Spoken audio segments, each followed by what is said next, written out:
Hello, um, how are you guys? Hope you are doing well. We continue with our discussion, and we are going today to discuss about lecture number 5, constructing surveys. First, I would like just to give you a brief differences between population and samples. Population is, or may be defined in many ways, which is, for example, you want to study children enrolled in daycare centers. So you have to take all the children that they go to their care centers, and this is your population for that particular study. Or children in daycare in a particular city, for example, here in Kampa. So your study will be particularly in Kampa, then the population is all children that they go to daycare in Kampa as a population. But in sample, which is a subgroup of the population, sample as subgroup of a subject chosen from the population. So researcher may need to define a subpopulation for the study. So let's say if you want to take all children enrolled in daycare centers in Malaysia, you are not going to you are not be able to do that. So what you do, you choose a sample. For example, from Kuala Lumpur, you will take 20 or 30. From Kedah, you will take 20 or 30, and so on. So as you can see here, this is the relationship between population and sample. See here, population, there are so many people, and you select randomly on some of the people that they represent those population. So this sample here, which we have 2, 4, 6, 8, 9, representing the whole population. So now we talk about sampling and generalization. An important goal of many research studies is to apply the result based on a sample of individuals to the larger population from which the individual were drawn. This is maybe because you don't want the result from your study of the new, for example, teaching techniques to apply only on those, for example, 8th graders who participated in the study. Rather than you want your result, to apply to all 8 graduates. So here we talk about generalization, which is the ability to apply finding from a sample to a larger population. We have discussed in previous lecture that studies whose finding can be applied across a variety of research settings and a subject population possess a high degree of external validity. Thus, the ability to generalize the finding to a larger population contribute to the external validity of the study. And also, if the result of the study are to generalize to the intended population, you must be careful when you select your sample. For example, the optimal procedures is to identify the population and then draw a random sample of individuals from that population. In a random sample, every person in a population has an equal chance of being chosen for the study. So a true random sample allows for the higher or the highest level of generality from the research to real life. And also, again, we have a non-random sampling where a sample from a specialized population, example, a college student. Unfortunately, in social sciences research and psychological research, we rarely meet the ideal of having a random sample from the population. In practice, most studies use a non-random sample, usually of individuals from a highly specialized subpopulation, such as I say, colleague, student. A non-random sampling also, we have studies being conducted on the internet provided further examples of non-random sampling. So participants are volunteers who choose whether to fill out online questionnaires or to participate in experiment posted in the web or website. So these participants are individuals who know how to use computers, they have access to them, know how or they have enough knowledge about internet and how to find studies, and volunteers to participate in these studies. These characteristics may not be true of many in the general population. However, proponents of internet-based research argue that similar problems exist when using traditional project tools, such as those from which college, for example, students are drawn. Proponents of internet research also suggest that proper participant recruitment techniques, for example, using posting to various news groups, discussion groups, list services and websites, are analogous to recruiting participants from a traditional subject pool. And also they argue that a proper requirement of internet or for internet studies may lead to a broader sample of participants geographically and demographically than the traditional subject pools. So here, to where do things stand on the internet sampling issues? A study by John Kranz and Richard Dalal 2000 suggests that there are two ways to establish the validity of web-based research. The first, you can compare results from studies like surveys and experiments done on the web to results from parallel studies done using more traditional methods. Second, also you can evaluate this result from web-based research to see if they conform to theoretical predictions. Kranz and Dalal 1000 also concludes that for most past research, survey and experimental studies conducted via internet procedure results that are highly similar to those from research done in the more conventional methods. Then is random sampling always necessary? The highest level of generality will follow or will flow from research using a true random sample. However, it is necessary for all kinds of research to have a high level of generality or what we call external validity. As we noted in lecture number 4, perhaps not. Random sampling is especially necessary when you want to apply your finding directly to a population. For example, political polls have such a requirement.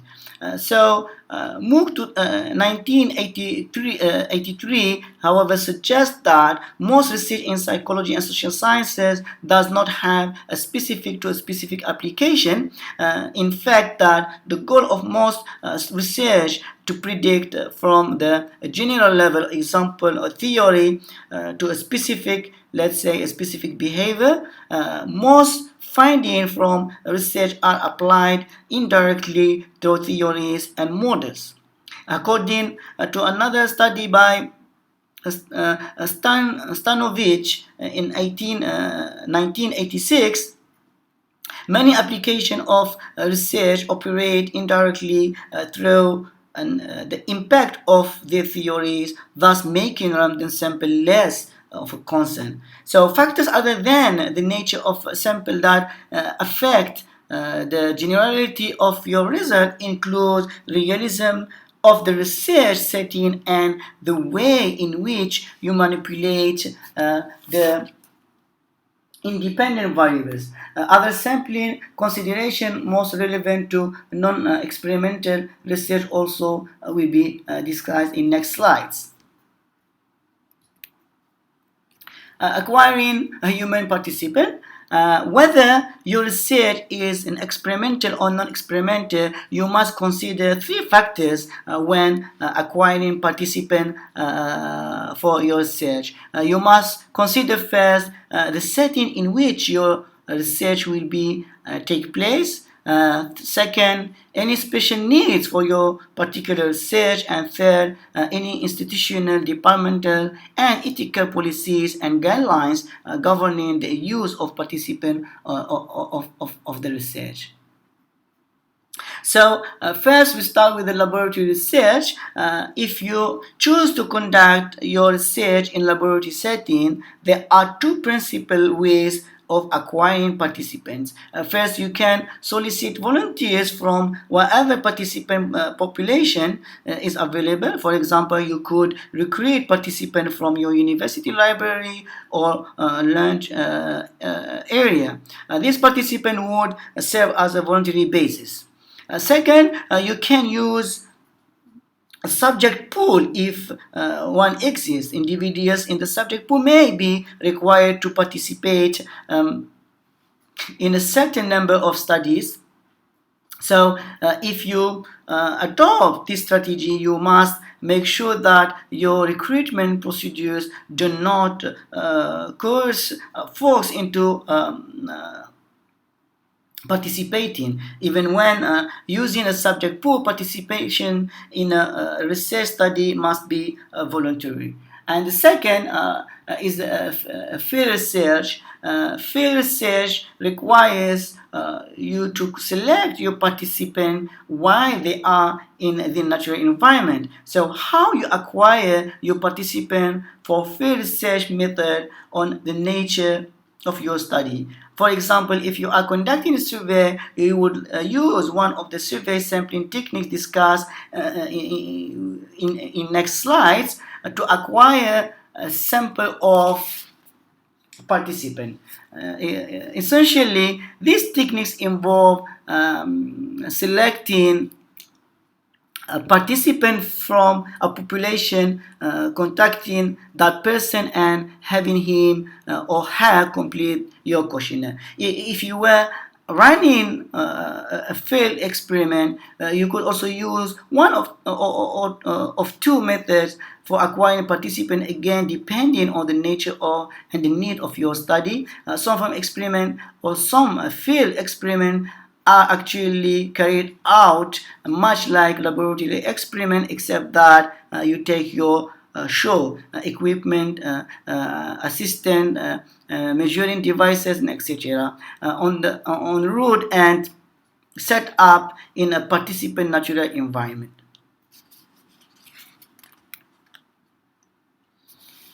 So acquiring also, we continue with acquiring a human participant, where we have another criteria, special need for your particular research. You may need children, for example, of a certain ages for a developmental study of intelligence. Acquiring a sample of children for your research is a bit more involved than acquiring a sample of adults. For example, you must obtain a permission from the parents. May not also want. You must obtain a permission from the child parent or the guardian, as well as from the child himself. In practice, some parents may not want their children to participate. This again raises issues of external validity. Your sample of children of parents who agrees to allow participation may differ from the general population of children. So we have also institutional policies and ethical guidelines. All research involving human participant must comply with the ethical guidelines set out by, for example, in here, Utah, we are using APA, the American Psychological Association, and with the federal or with the Malaysian laws regarding such research.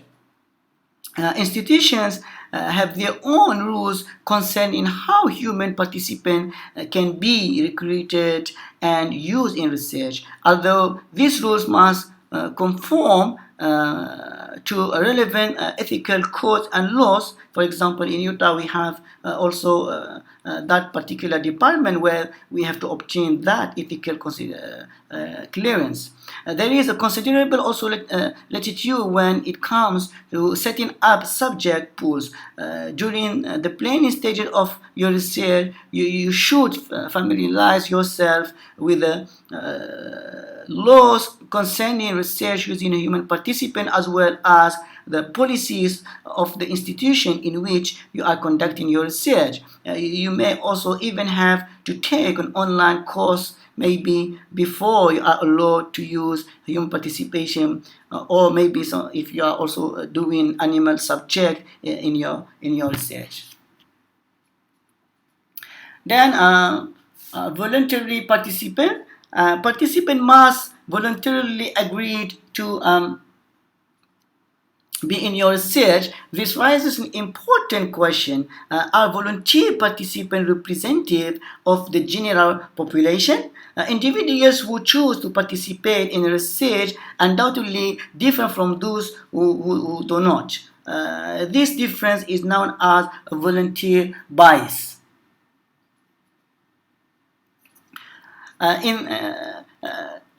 We identify factors that affect the decision or to volunteer, and then we will discuss how volunteer bias may affect internal and external validity. So here are the characteristics of people who volunteer of research. For example, this is based on Rosenthal and Rosno 1975. Also based on Cooperman 1980, Saunders in 1980, Marcus and Schwitz on 2005, Longvist et al. 2006. So they argue that volunteers are more highly educated than non-volunteers. Volunteers are of a high social class than non-volunteers. Volunteers have higher intelligence in general, but not when volunteering for atypical research such as hypnosis, sex research, or those other sensitive research. Volunteers have a higher need for approval than non-volunteers. Volunteers are more social than non-volunteers. Volunteers are more arousal seeking than a non-volunteer, especially when the research involves stress. Volunteers for sex research are more unconventional than a non-volunteer. Females are more likely to volunteer than males, except where the research involves physical or emotional stress. Volunteers are less authoritarian than non-volunteers. They say the Jews are more likely to volunteer than Protestants. However, Protestants are more likely to volunteer than Catholics. So this comes to religion. Volunteers are less conforming than non-volunteers, except where the volunteers are female and the research is clinically oriented. Volunteers are more field dependent, rely heavily on environmental cues than non-volunteers. Volunteers are more willing to endure higher level of stress in experiment than non-volunteers. Volunteers are more agreeable and open to new experiences than non-volunteers, and volunteers are lower in neuroticism, and higher in conscientiousness than a non-volunteer. So, what are the situations that or situational factors affecting the decision of a volunteer?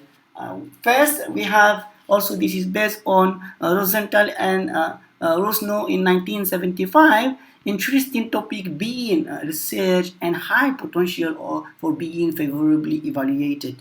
And that one affect the decision to be volunteered. Important topics being investigated, incentive for participant offered, amount of stress involved in a study also can have a negative impact. Characteristics of a person asking for participation. That means you should know the way how to ask. Perception that participation is normative. Personal acquaintance with recruiter and public commitment to volunteering. So now we talk about volunteerism and internal validity. Ideally, you want to establish that a variation in your independent variable causes observed variation in your dependent variable. However, variables related to voluntary participation may quite subtly cause variation in your dependent variable. If you conclude that the variation in your independent variable caused the observed effect that you may be mistaken. So those volunteerism may affect inferred causality as mentioned by Rosenthal and Rosno 1975, which closely relates to internal validity. So Rosenthal and Rosno 1975 conducted a series of experiments investigating the impact of volunteering on inferred causality with the context of an attitude change experiment.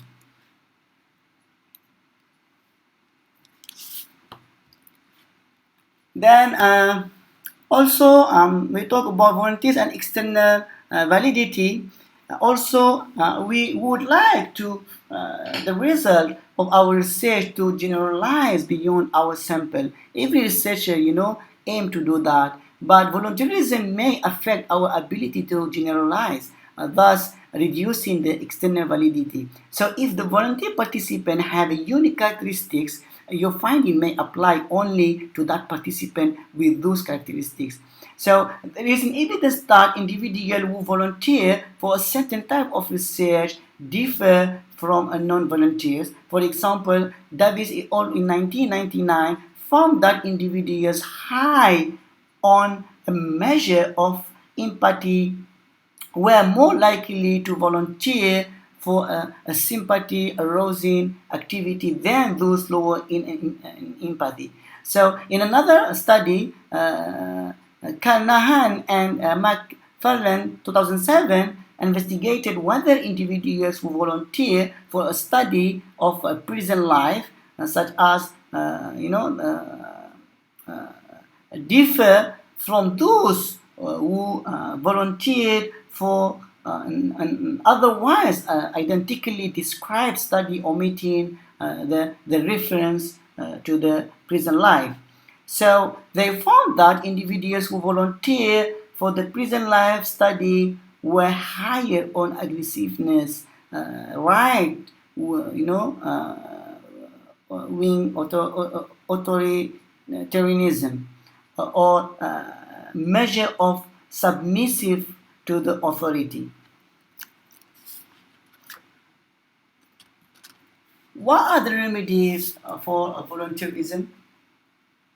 So, are there any remedies for volunteerism problems? You may ask this question. Rosenthal and Rosno 1975 in page 198 and 199 listed the following action that you can take to reduce the bias of inherent in the recruitment of volunteers. First, make the appeal for participants as interesting as possible, keeping in mind the nature of the target population. Second, make the appeal as non-threatening as possible so that potential volunteers will not be put off by unwarranted fears of unfavorable evaluation. Explicitly state the theoretical and practical importance of the research for which volunteering is requested, and explicitly state in what way the target population is particularly relevant to the research being conducted and the responsibility of the potential volunteer to participate in research that has the potential for benefiting others. Also, when possible, potential volunteers should be offered not only a pay for participation but also a small courtesy gift simply for taking the time for consider whether they will want to participate. Also, have the request for volunteering made by a person of status as high as possible, as preferably by a woman. When possible, avoid research tasks that may be psychologically or biologically stressful. When possible, communicate the normative nature of volunteering responses. Also, after a target population had been defined, make an effort to have someone known that population make an appeal for volunteers. The request for volunteers itself may be more stressful if personalized appeal is made. For situation in which volunteering is regarded by the target population as normative, conditions of public commitment to volunteer may be more stressful. If a non-volunteering is regarded as a normative condition of the private commitment may be more stressful. So now we talk about research in deception in context. In most cases, research involves fully informing participants of purpose and nature of an experiment. So, participants in research on basic process such as perception and memory, you are usually informed beforehand of what the experiment will involve. However, in some cases, for disclosure of the nature and the purpose of your study would invalidate your research finding. So when you either actively mislead participant or purposely withhold information from the participant, you are using deception. So, however, using deception is a very controversial with opponent and proponent on both sides of the issue based on Pittinger in 2002. Why use deception? There are two main reasons based on Hedwig and Ortman in 2008. First, deception allows you to create an interesting situation that are not likely to occur naturally, and then study the reaction of individuals who experience them. Second, there are a certain aspect of behavior that can only be studied if a person is caught off guard. One way to evaluate the property of research deception is to conduct a cost-benefit analysis, in which the needs of the participant, the needs of the research, and the potential contribution of the research finding are weighted against each other.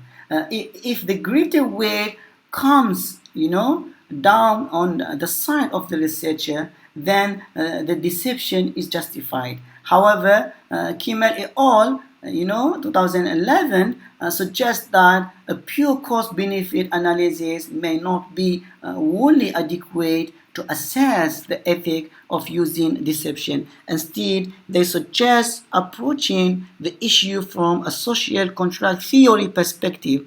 In brief, social contract theory states that in social interaction, such as an experiment, one party, example, the participant, consensually gives up some of his or her right to another party who has the power, example, the experimenter.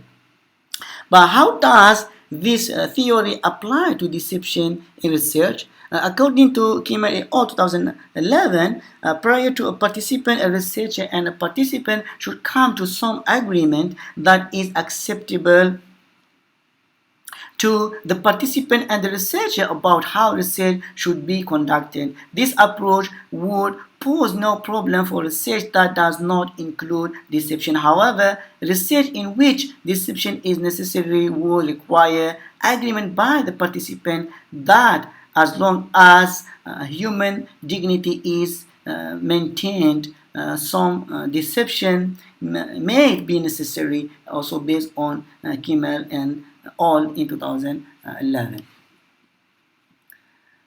Then, based on what are the principles under which deception is acceptable, based on the social contract approach, Kimmel in 2011 listed several principles that, if followed, make deception ethically permissible. For example, research deception is used as a last resort when no other method of study is available. The scope of informed consent is widened, and participants are informed that deception may be used.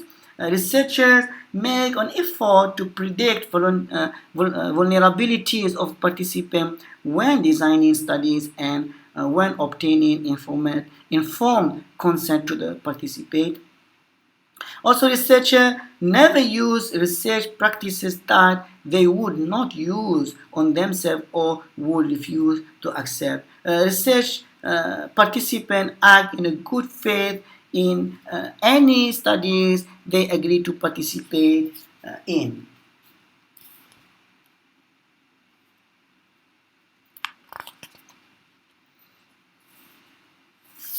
Now we talk about an effective debriefing. Even if you can quell your conscience about the ethical aspect of deception by obtaining prior consent to deceive, you are also still obligated to your participant to inform them of the deception as soon as possible after research. A technique commonly used to do this is debriefing. During a debriefing session, you inform your participant about the nature of the deception used and why the deception was necessary, because knowledge of having been deceived may lead to a bad feeling on the part of the participant.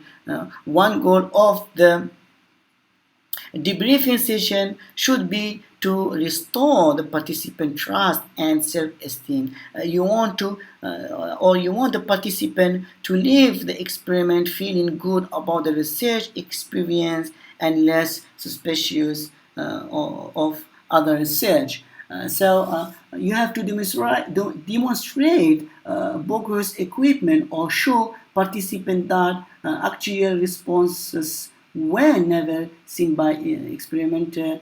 You must have a participant observe a subsequent session showing a deception in action, and also give a participant an active role in the research, like example, confederate.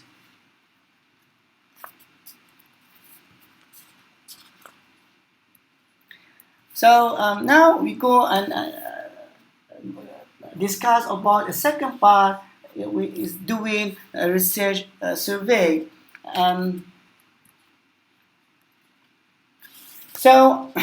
Before we discuss survey techniques, I would like to tell you that the difference between the field survey and the conventional or the observational techniques described earlier. So in both observation and participant observation, you observe the behavior and make copious note about the participant. You do not administer any measures to your participant, but consequently, you can only speculate about the motives, attitude, and belief underlying the observed behavior. In a field survey, you directly question your participant about their behavior, past, present, and future, and their underlying attitude, belief, and intentions. From the data collected, you can draw an inference about the factors underlying behavior. So the inference you can draw from a field survey are limited by the fact that you do not manipulate independent variables. Instead, you acquire several, perhaps hundreds of measures of the behavior of interest. This purely correlational research strategy usually does not permit you to draw causal inferences from your data. But when conducting survey research, you must ensure that your participants are treated ethically. One major ethical issue concerns whether and how you will maintain the anonymity of your participant and the confidentiality of their responses. Maintaining anonymity means that you guarantee there will be no way for the participant names to be associated with their answers. This may be accomplished by instructing participants to mail back their questionnaires and informed consent form separately.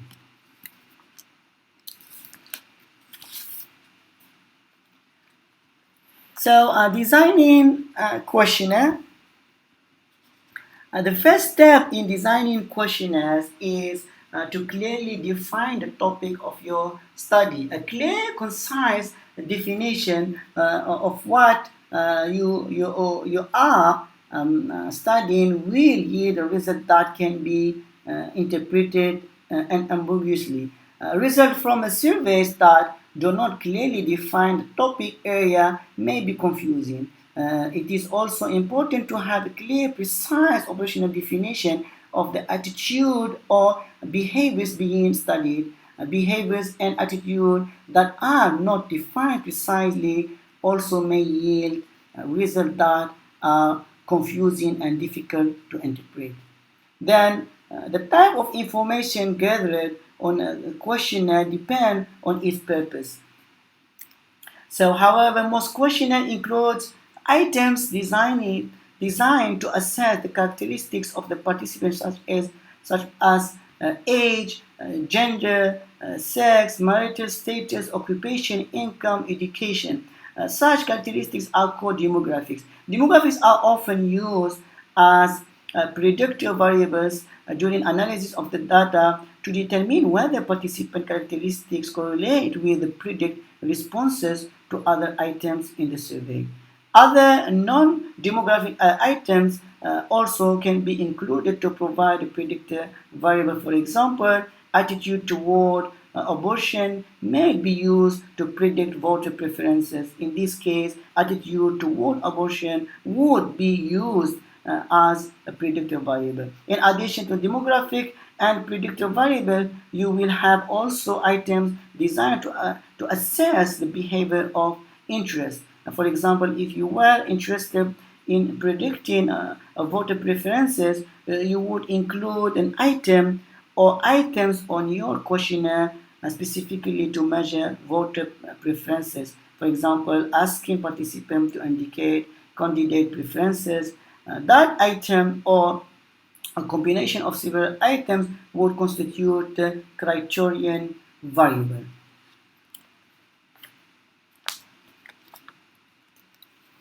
So, what are questionnaire items? We have open-ended items, allows the participant to respond in his or her own words For example, how often did you use your cell phone to get political news for the 2016 presidential election? And then we have restricted close-ended items, provide a limited number of specific response alternative. A restricted item with ordered alternative lists this alternative in a logical order. For example, how often did you use your smartphone to get political information during the 2016 presidential election campaign? And you say you give him choices: very often, sometimes, not often, and never. Then we have also partially open-ended items which resemble restricted items but provide an additional other category and an opportunity to give an answer not listed among the specific alternative. For example, how did you most use your cell phone during 2016 presidential election campaign? And you say send a political text, receive a political text, read another person's political view on social media, post my political views on social media, fact check information I encountered, and then last one you give them other specifying. Then another one is rating scales, where a variation in the restricted item use a rating scale rather than response no alternatives. A rating scales provide a graded response to a question. For example, how much confidence do you have that the political information you obtained using your cell phone during the 2016 presidential campaign was accurate? And you give from 1, no confidence, until 10, a lot of confidence.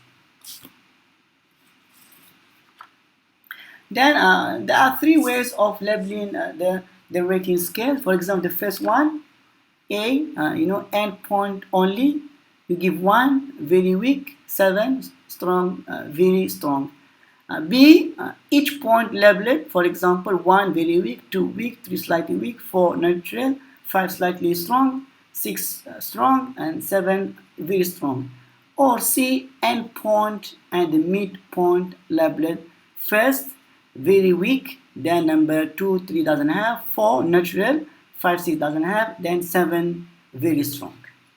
This one method. There are 3 ways of labeling rating scales. Like a scale in a 5,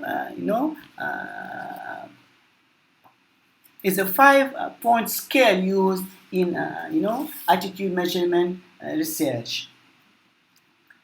So respondent indicate the degree of agreement or disagreement with a series of statements. For example, I strongly disagree, neither agree or disagree, agree and strongly agree. Rating scales are used in experimental research as well as in survey research. And another sample showing like a scales here, as I show you. Here, strongly agree, neutral, disagree, strongly disagree. Or most political information of the internet is accurate, strongly agree. Then you don't put here 2, 3, 4, 5, strongly disagree. So the first one, A, standard like a scale item on which the participant places a check in the blank under the statement that best reflect how he or she feels.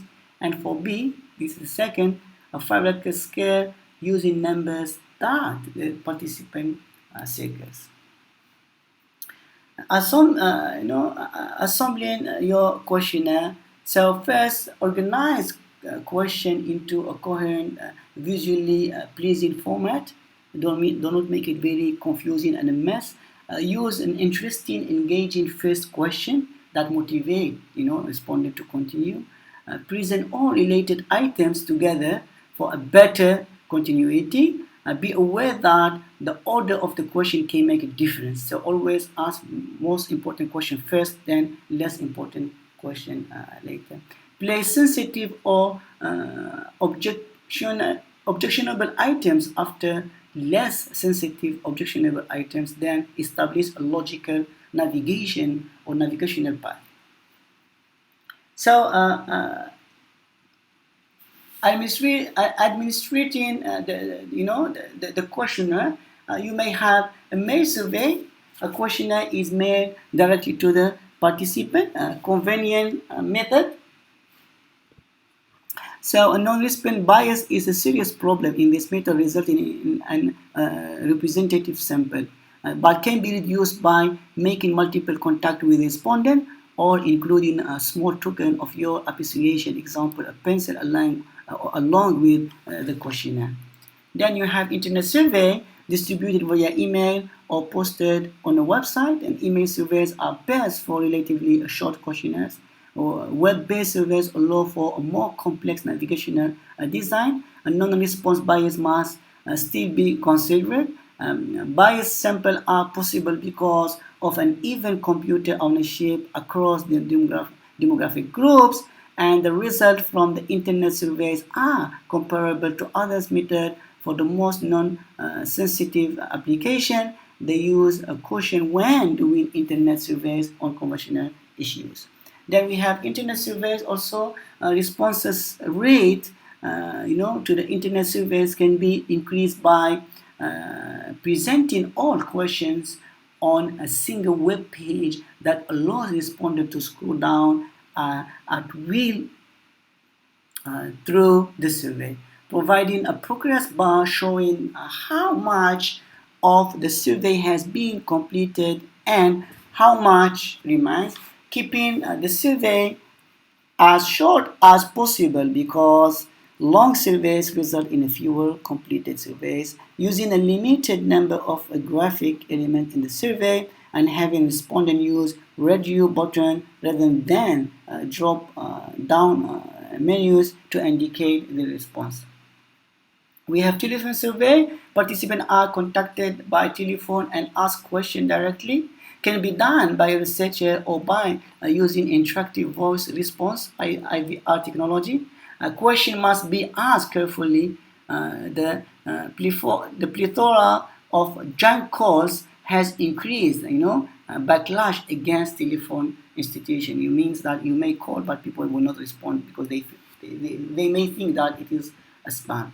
A group administrative survey, a questionnaire is distributed to a group of participants at once, or a group focus group discussion completed by a participant at the same time. Ensuring anonymity may be a problem because they are all together doing the questionnaire. Face-to-face interview, participants are asked a question in a structured or in structured face-to-face interview. Characteristics of the behavior of the interviewer may affect the responses of participants. Then we have mixed mode survey, involve using more than one survey method, example, additional mail and internet. Mixed mode involving the mail and internet increase the response rate. Advantage, increase coverage area, reduce non-response bias and cost. Disadvantage is people may respond differently to the same question delivered in different modes. So now we talk about evaluating the reliability of the questionnaire. So constructing a questionnaire is typically not a one-shot deal. That is, you don't just sit down and write some question and magically produce a high-quality questionnaire. So developing a quality questionnaire usually involves designing the questionnaire, administrating it, and then evaluating it to see if it does the job. One dimension you must pay attention to is the reliability of your questionnaire.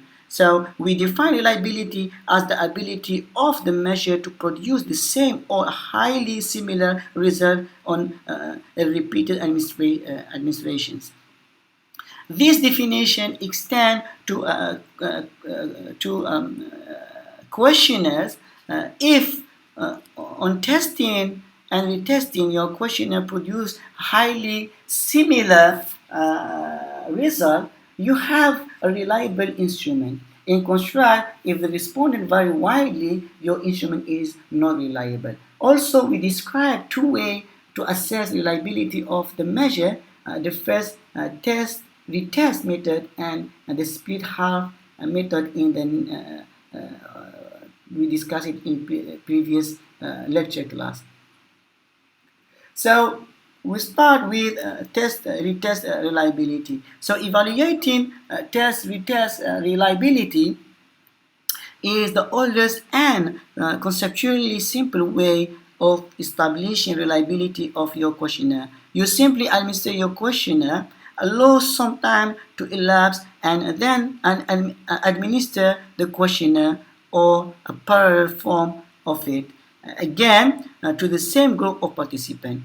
Although this method is relatively simple to execute, you need to consider some issues before using it. First, you must consider how long to wait between administration of your questionnaires, and interest interval that is too short may result in a participant remembering your question and the answer they already gave. This could lead to an artificially high level of retest reliability. If, however, you wait too long, retest reliability may be artificially low. According to Tim Rogers in 1995, the internet interval or the interest interval should depend on the nature of the variables being measured, with the interval of the few weeks being sufficient for most applications. So Rogers 1995 suggests that test-retest method may be particularly problematic when applied the following. For example, measuring IDs that fluctuate with time. For example, an instrument to measure attitude toward universal health care should not be evaluated with test-retest method because attitude on this topic seems to shift quickly. Issues for which individuals are likely to remember their answer on the first testing.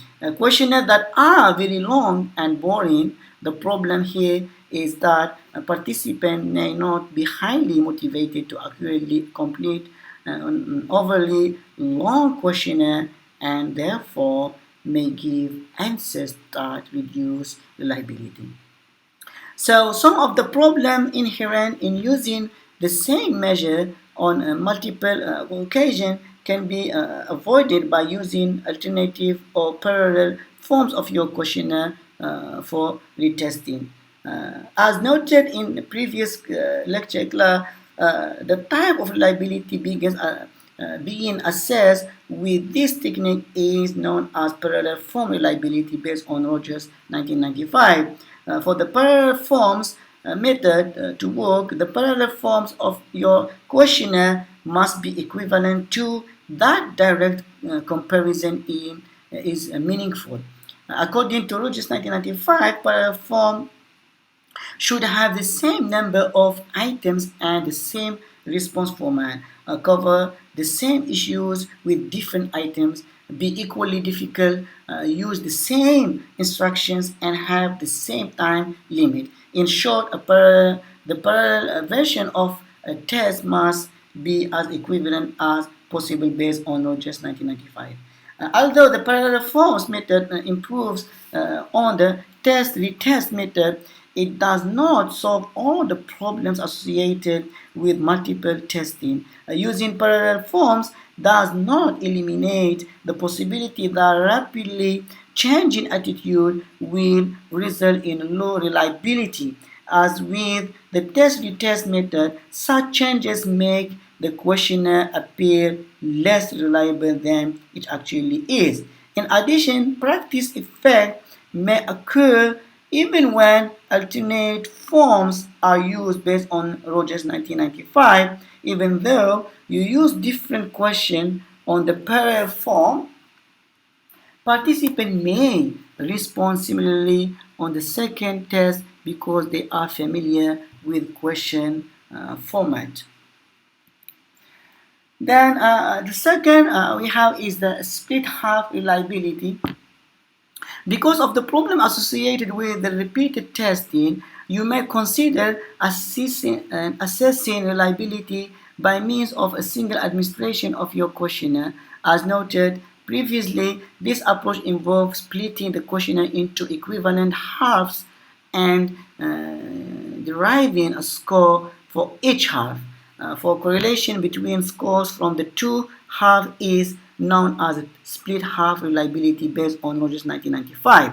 This technique works best when your survey is limited to a single specific area, for example, sexual behavior, as opposed to a multiple area, for example, sexual behavior and sexual attitude.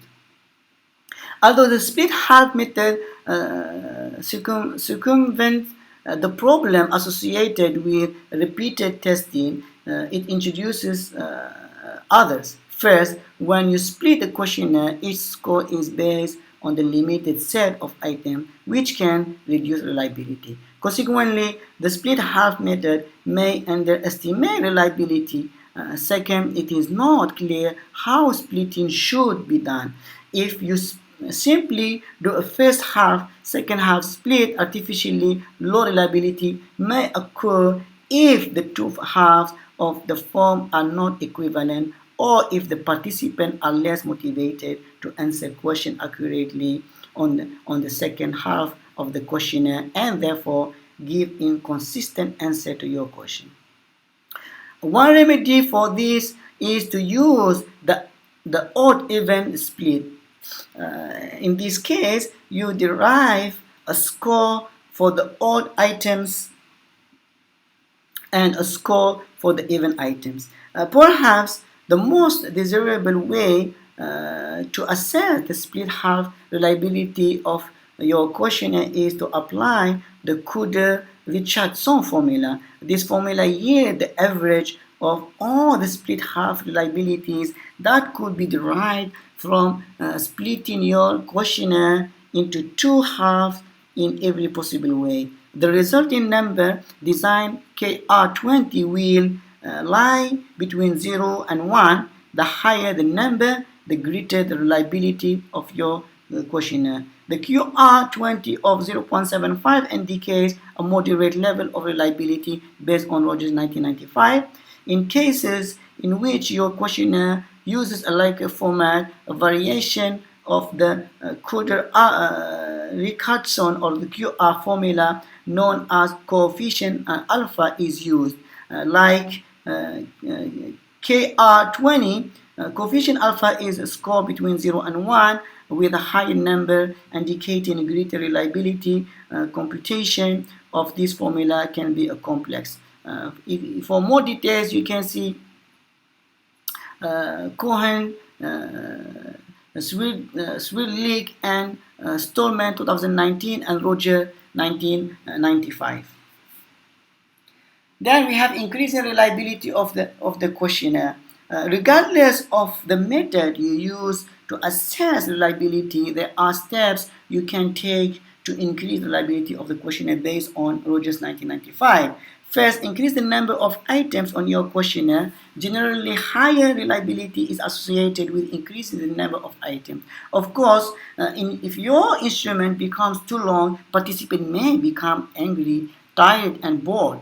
So you must weigh the benefit of increasing questionnaire length against possible liability. Second, standardized administration procedures. Reliability will be enhanced if you treat all participants alike when administrating your questionnaire. Make sure that timing procedures, lighting, ventilation, for example, instrument or instructions to participants and instruction to administrators are kept constant. So third is score your questionnaire carefully. Scoring error can reduce reliability. Make sure that the items on your questionnaire are clear, well written, and appropriate for your sample. This will help you to increase the reliability. Assessing the validity of the questionnaire. We have discussed previously that validity of the measure and describe several forms of validity that differ in their methods of assessment. content validity, criterion related validity, construct validity, and phase validity. These all we have discussed earlier. As with other measures, a questionnaire must have validity if it is to be useful. That is, it must measure what is intended to measure. For example, if you are designing a questionnaire to assess political attitude, the question on your test should tap into a political attitude and not, say, religious attitude. Here we review content validity, construct validity, and criterion validity as applied to a questionnaire by Rogers 1995. In the questionnaire, content validity assess whether the questionnaire covers the range of behaviors normally considered to be part of the dimension that you are assessing. To have content validity, your questionnaire on political attitude, for example, should include items relevant to all the major issues relating to such attitude. For example, abortion, healthcare, economy, defense. The construct validity of the questionnaire can be established by showing that the questionnaire results agree with the prediction based on the theory. So establishing criterion also related validity of the questionnaire involve correlating the questionnaires result with those from another established measures. There are two ways to do this. First, you can establish concurrent validity by correlating your questionnaires result with those of another measure of the same dimension administered at the same time. In the case of your questionnaire on political attitude, you would also correlate this result with those of another established measure of political attitude. Second, you can establish predictive validity by correlating the questionnaire result with some behavior that would be expected to occur given the result. For example, your questionnaire on political attitude would be shown to have predictive validity if the questionnaire result correctly predicted the election outcome. The validity of the questionnaire may be affected by a variety of factors, as noted earlier. How you define the behavior or attitude that you are measuring can affect validity. Validity also can be affected by the method used to gather the data.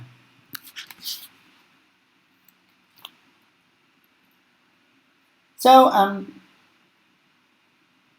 here now we're talking about acquiring a survey sample.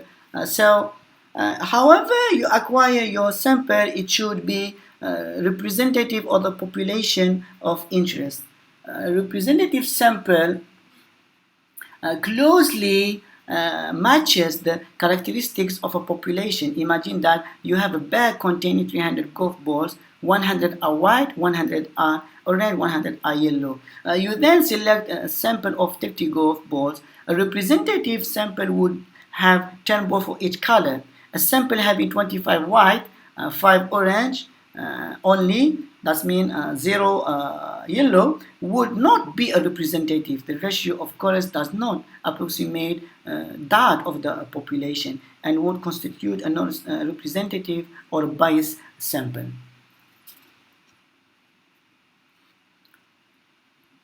So also sampling techniques we have. First one, random sampling or a simple random sampling. Randomly selecting a certain number of individuals from a population is a technique called simple random sampling. Remember the golf ball example just now. We say a simple random sample of 50 would involve dipping your hand into the bag 50 times. Each time withdrawing a single ball. In practice, selecting a random sample for a survey is more involved than pulling a golf ball from the bag. Often it involves consulting a table of random numbers using a random numbers generator available, for example, online. The numbers in such a table have been chosen at random and then subjected to a number of statistical tests to ensure that they have expected properties of random numbers. As an example of how to use a table of random numbers to select a random sample, imagine you are using a telephone book and as a source list, starting on any page of a random number table. Close your eyes and drop your finger on the page. Open your eyes and read the number under your finger. Assume that the number is 235035. Then you go to page 235 in the telephone book and select 35th name on that page. Repeat this process until you select all the participants constituting the sample.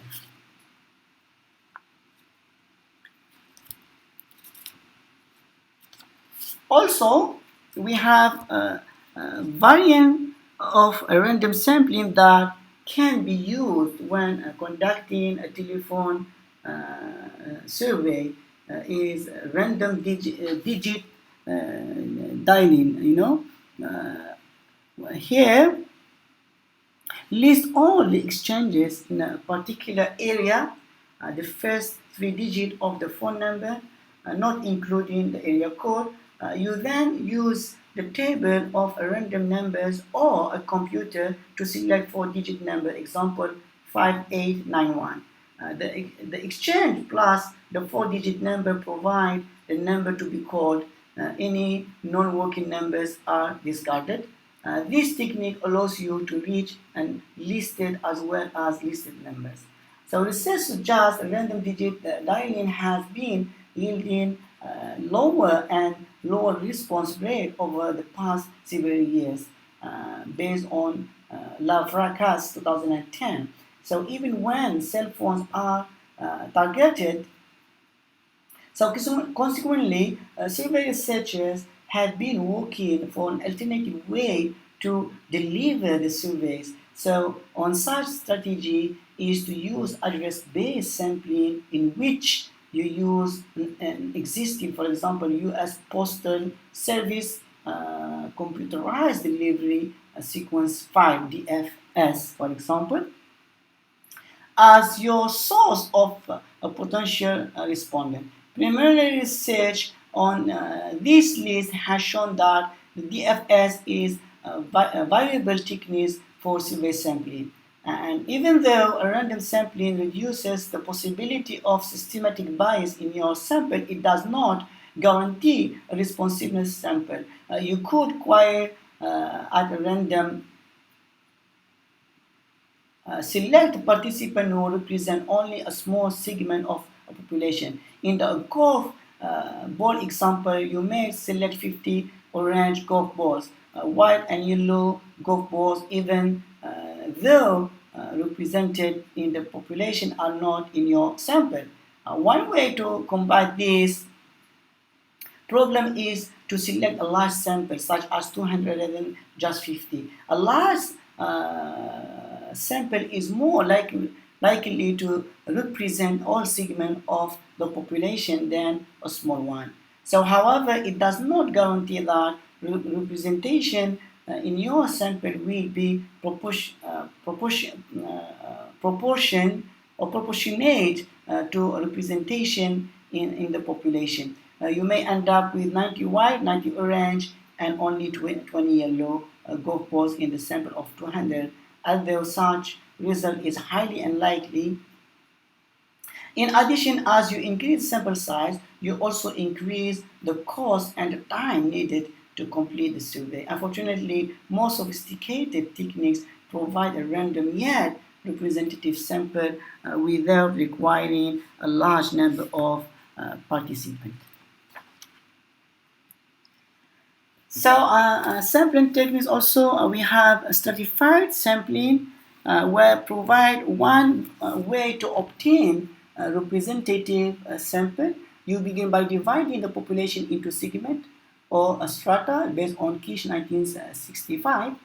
For example, you could divide the population of a particular town into white, black, and Hispanics.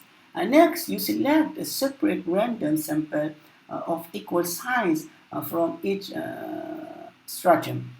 Because individuals are selected from each stratum, you guarantee that each segment of the population is presented in your sample.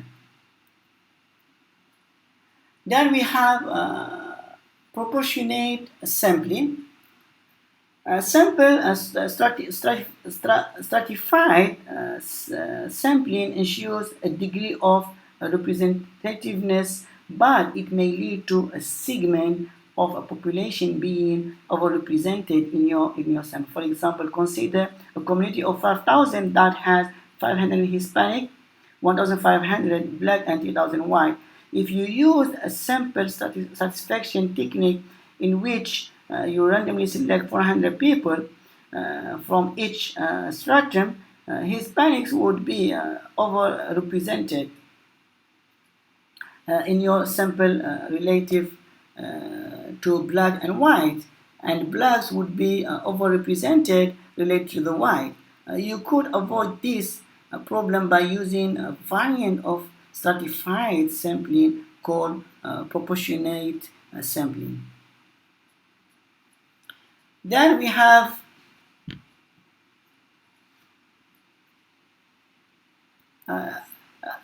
let's talk first about proportional sampling.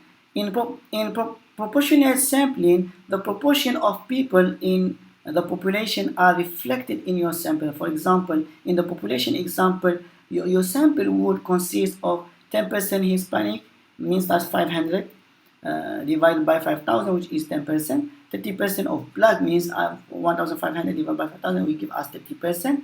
And 60% of White, 3,000 divided by 5,000, will give us 60%. So if you draw a sample of 1,200, you would have 120 Hispanic, 360 Black, and 720 White. According to Kish 1965, this technique is the most popular method of sampling.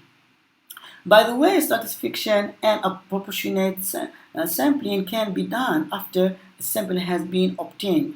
You randomly select from the participant who responded the number from each stratum needed to match the characteristics of the population. Then we talk about systematic sampling is a popular also technique that is often used in conjunction with stratified sampling. This technique involves sampling every kth element after the random start. And we have cluster sampling. In some cases, population may be too large to allow cost-effective random sampling or even systematic sampling. You may be interested in surveying children in a large school district. To make sampling more manageable, you could identify naturally occurring groups of participants or cluster and randomly select a certain cluster. For example, you could randomly select a certain department or classes from which to sample. Once the clusters have been selected, you would then survey all participants within the cluster sampling, different from the other sampling form of sampling already discussed, in that the basic sampling unit is a group of participants or a cluster rather than the individual participant. Then we have sampling techniques, also a multi-stage sampling. A variant of cluster sampling is multi-stage sampling. You begin by identifying a large clusters and randomly selecting from among them. First stage. From the selected cluster, you then randomly select individual elements rather than selecting all the element of the cluster. This method can be also combined with stratification procedures to ensure representative sample. Then we have a sample size. One factor that you must contend with if your performance survey is the size of your sample, there are situations in which a large sample is essential. For example, a large sample is necessary if you anticipate a large number of uncontrolled variables, or if your sample is to be subdivided. So a small sample is acceptable in exploratory studies or when you have tight control over variables. The best advice concerning sample size is to select an economic sample, one that includes enough participants to ensure a valid survey and no more. You must take into account two factors. One, considering the size of the sample needed to ensure the valid survey, the amount of acceptable error, and the expected magnitude of the population proportion. To extent to which the characteristics of your sample differ from those of the population is called sampling error.